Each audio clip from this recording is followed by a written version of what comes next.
Good morning and welcome back to Flashback Friday here on Gaming with ADHD, where today we're going to be taking a look at the Battletech technical readout for 3026. Now, this is the second in the line of technical readouts that was released by FASA for Battletech in its early days.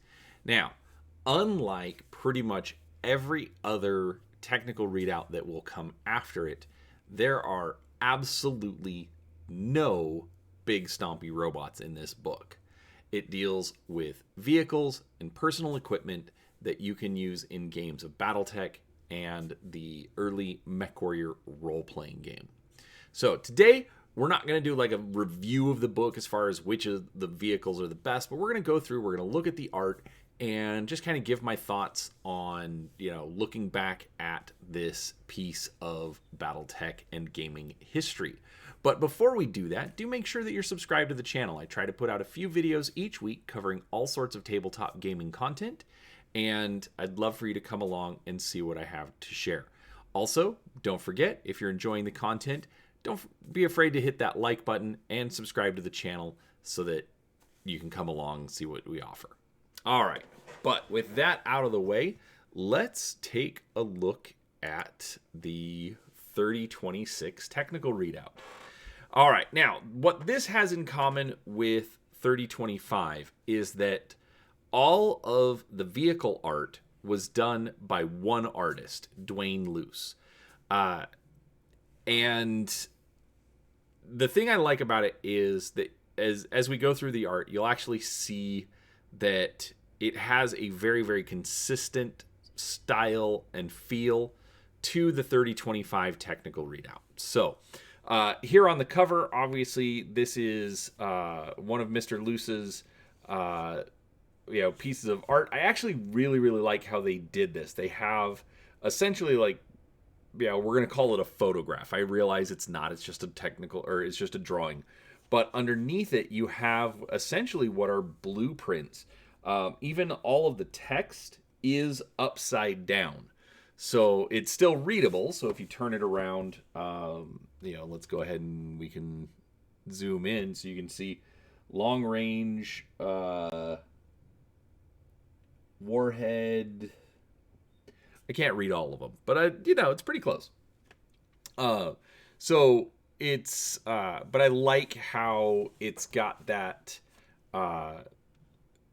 look to it where you've got the vehicle, but then you've also got the technical drawing underneath. I think that is actually one of the strengths of having Mr. Luce do all of the art for both of these technical readouts, is that he does keep that very consistent. So let's see. Obviously, we've got our table of contents, some previews of some of the vehicles that we're going to see.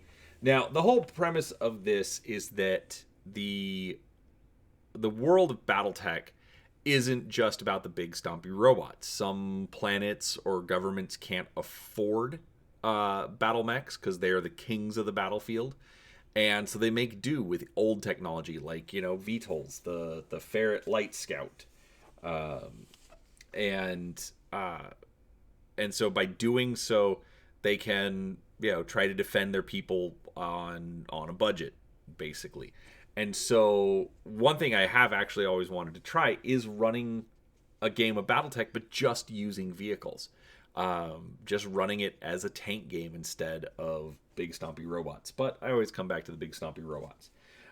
This one is fun. This is the Savannah Master, a 5-ton vehicle consisting of a medium laser and 20 units of flank speed. Flank speed is the equivalent of running. Basically, it can't take a hit, but good luck hitting it back. So the Savannah Master, rules for various armored personnel carriers. We've got wheeled. We've got hover. And then we also have a tracked variant. So basically all of the vehicles are the same. However, they also work a little differently.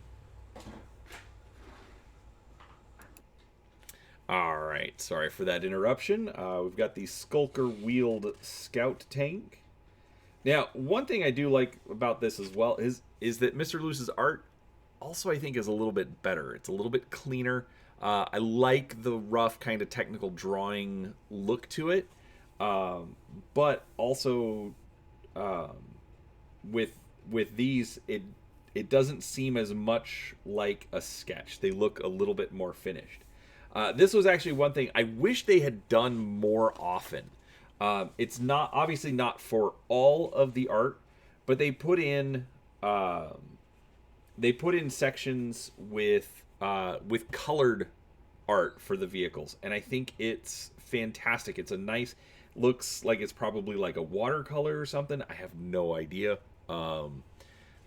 All of that art is probably lost to time at this point, or the original art, I should say, is probably lost to time. But I really, really like the look of it. This is one of my favorites just for the name. It is the J. Edgar Hover Light Tank. Yeah, figure that one out. All right, we've got the Scorpion Light Tank, the Sea Skimmer Hydrofoil, so they would, like if you want to run boats. Battletech has always been really, a full combined arms. Vehicles, the Karnov Transport, before even the Osprey became a thing. The Hunter Light Support Tank, the Pegasus Scout Hover Tank. And clearly it's a little bit busy around here this morning, so I do apologize for that. All right, moving on, we've got the Pegasus Light Tank, the Saladin Assault Hover Tank, so almost a Savannah Master, but with an AC-20 instead. A lot of these are they're just fun, interesting designs. I've got the Saracen Medium Hover Tank with, it's basically a missile boat. But again, they bring that style. They help flesh out the world. If it was, they're trying to present a potential future of ours, and then there's only big stompy robots. I mean, this technology is not going away. I've got the Striker Light Tank, our cover piece again. Engineering vehicles, so also the beginning of just adding things that could be used, not necessarily combat vehicles. The Hetzer wheeled assault gun, based on the World War II tank design. The Goblin medium tank. The Mechbuster Fighter, a non-aerospace fighter, so it's just a regular aircraft. Again, flies fast and has an AC-20 in the nose. The Condor heavy hover tank. Drillson heavy hover tank. They are fun designs, but obviously it's a tank. And hover, wheeled, tracked, whatever. I mean, there's not going to be a whole lot of variety. But it still gives you enough flavor. Planet Lifter Air Transport. Vedette Medium.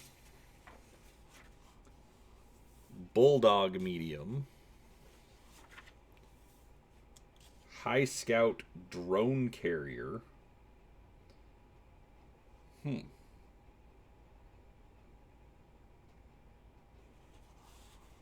So this is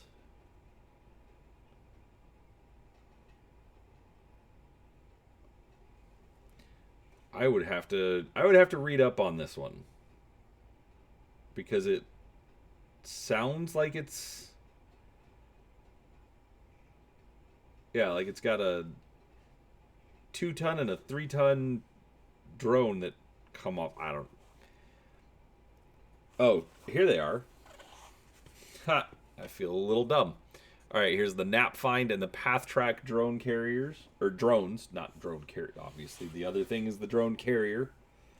I totally missed that. The LRM and the SRM carrier, which are actually going to be making their appearances in plastic with the new Mercenaries Kickstarter. The Manticore, Pike, the Monitor naval vessel,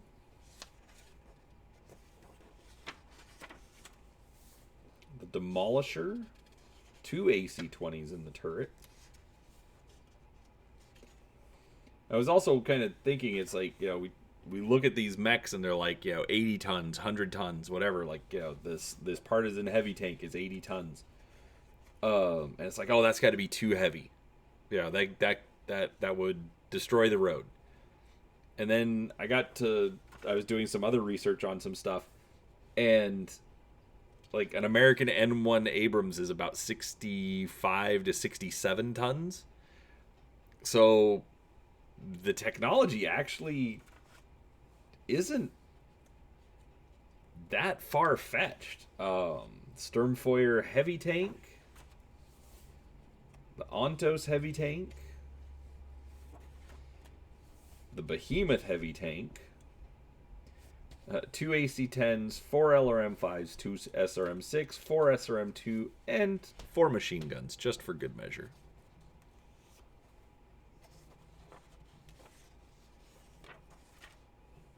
The Neptune submarine, and there we go. So that finishes that off. And now we get to personal equipment. Now this was done by a different artist. The second artist was Steve Venters. So a bit more of a, we'll call it, dramatic approach to it. Just, I don't know, I could see this like in a war correspondent magazine or something.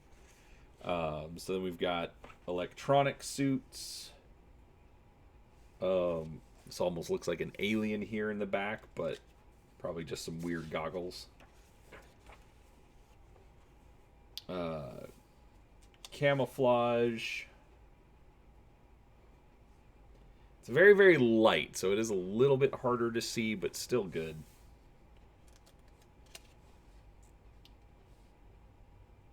Fossil. So different, so it says rechargers, but basically batteries or alternators.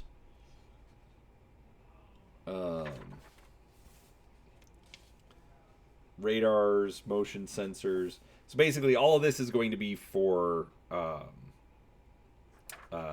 MechWarrior.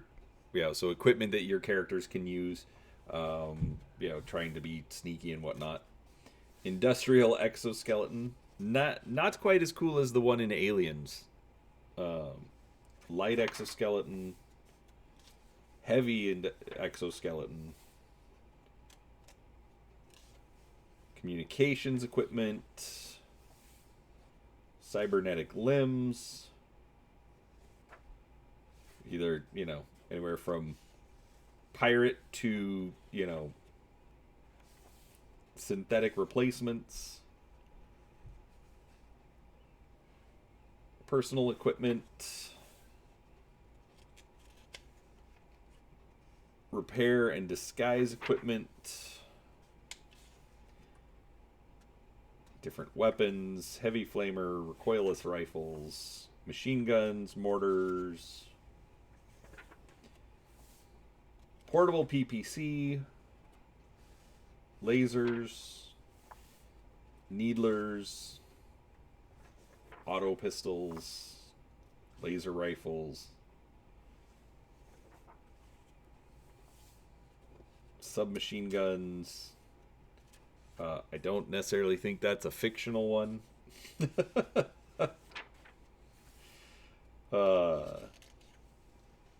gyro jets, gyro slugs, grenade launchers.